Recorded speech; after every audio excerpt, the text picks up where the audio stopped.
Next was is from Henry Sauce.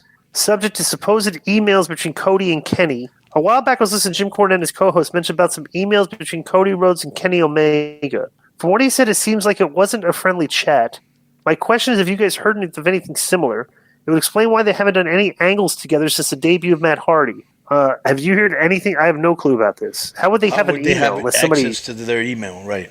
So Cornette, well, I don't know. Maybe Cornette, that's an inside thing that maybe they're, I don't know. Well, okay, you know what, Henry Sauce or whoever, give us some more information on this. I don't want to speak on something that I kind of don't think happened. Okay, now this is definitely, we're throwing Jared Aviat this is his second email. Right. Okay, let me see this because we're going to suspend him for a week because he should know the rules.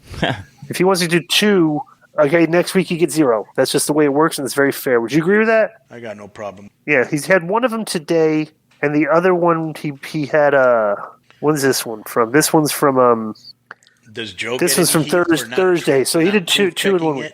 Yeah. Okay, so Jared, we're going to read this, but next week you will not be allowed to submit an email. Subject is Raven reading jokes from his notepad and funniest guys in WCW. Hi guys, thanks for taking my question as always. It was nice to see that I could get DI hot last week by simply bringing up Abercrombie and Mitch, a.k.a. Mitchell Angelo. Oh, it only took a few seconds. It only took, Jared Avitt's is becoming a big heel. Yeah, like a troll. On this yeah. It only took a few seconds to get Mr. Gilberti riled up, which was satisfying. Interesting. Quick question. D. Malenko, Brad Armstrong, the two names who come very often when WCW guys in the 90s are asked as to whom were the funniest guys to be around backstage. For some reason, they cannot name names. They could not harness the same personality in front of the camera for whatever reason. My question is, who would you guys put in that same category as people whom you work with that were hilarious, had a great personality backstage, but did not come across the same on camera? Please tell me Prince IKO was the life of the party. Was Horace Hogan a bundle of charisma? Thanks.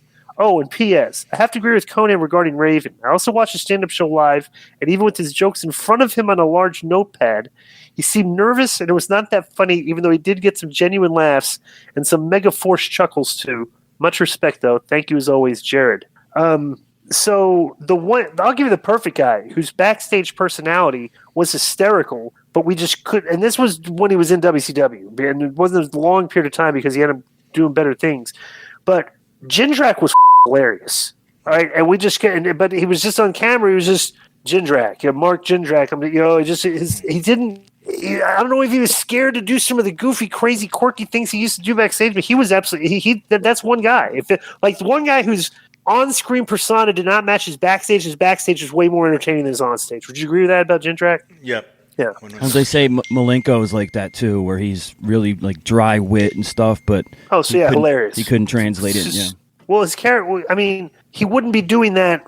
His humor backstage was dry wit, and his character wouldn't really have dry wit. It wasn't really necessary for what he was doing out there. He was like a wrestling machine. Yeah. You know. Yeah.